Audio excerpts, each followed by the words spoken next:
Қайырлы күн әріптестер, мен Амерканов Азамат, 111 мектептің 11 В сынып оқушысы 111 командасымен бүгін шипучий таблетка дәрісімен зымыран ұйымдастыратын боламыз. Ал ендеше экспериментімізге кеттік. Құрметті достар, көріп тұрғандарыңыздай біздің экспериментімізге су, рулетка, скотч, біздің керемет зымыранымыз, шприц және де біздің ең басты элементіміз эфиралган болып табылады. Және неліктен эфиралган деп сұрайтын болсаңыздар, біз бұны дәрілік қасиеттері үшін емес, көпіршікті қасиеті үшін алдық. Яғни ол бізде физикалық және де химиялық құбылыстың жүзеге асуына өте үлкен көмек береді. Химиялық дегенде бұл сумен әрекеттескенде CO2, яғни көмірқышқыл газын бөледі. Және де физикалық құбылысқа тоқталатын болсақ, ол бізде зымыранды үстіге көтереді. Зымыранымызды жинауға кірісейік.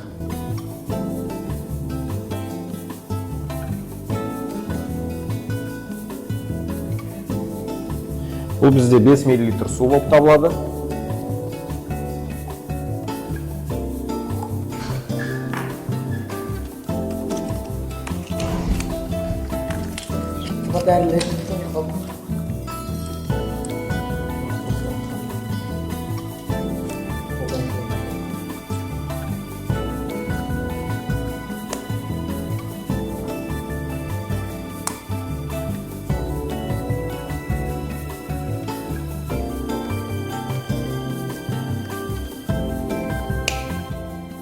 Ал ендеше 5 мл төгерейік.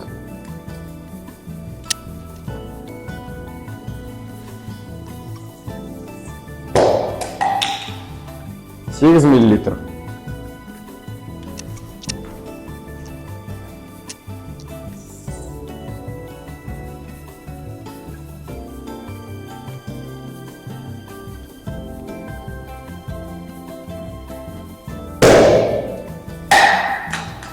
Он миллилитр.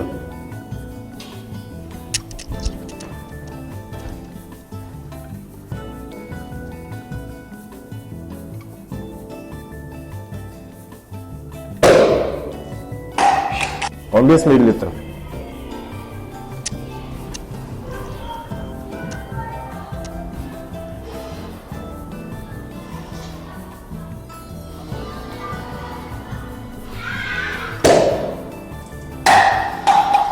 Ферментіне шарықтау шегіне жеттік достар, 20 мл.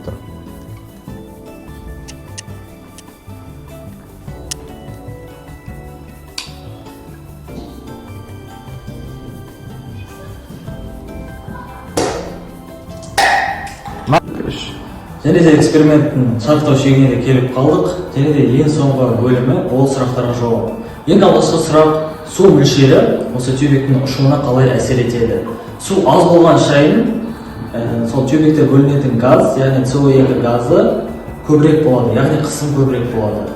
Бірақ та судың аз болғандығынан ол жерде қысым аз болып, біздегі ракета қатты ұша қоймайды. Бірақ та егер біз су мөлшерін көп құятын болсақ, онда CO2 газы бізде керісінше аз болып, судың массасы жаңағы крышкасын артқа қарай итеріп, біздегі массаның кесірінен біздің тюбик, яғни біздің зымыранымыз қатты ұша алмайды. Ал екінші сұраққа келер болсақ, біздің екінші сұрақ қай су көлемінде ең үлкен ұшу биіктігіне жеткен болған? Біздің тәжірибеміз бойынша 15 мл су құйған кезде біздің өзіміз ракеткамыз шамамен 2 метр 55 сантиметрге жетіп қалды. Бұл біздің тәжірибеміз бойынша газдың көлемі жеткілікті болғандықтан қысымның көлемі жеткілікті болып тұр. Сол себептен бұл ең үлкен биіктік болып табылады. Ал үшінші сұраққа келер болсақ, су көлемі қақпақтың ашылуына дейінгі уақыт арасындағы байланыс қандай? Егер де су аз болса, реакция да баяу болады. А егер су көп болса, реакция тезірек болады, соответственно, қақпақ та тезірек ашады. Сол себептен біз экспериментімізді осылай шарықтау шегіне жеттік деп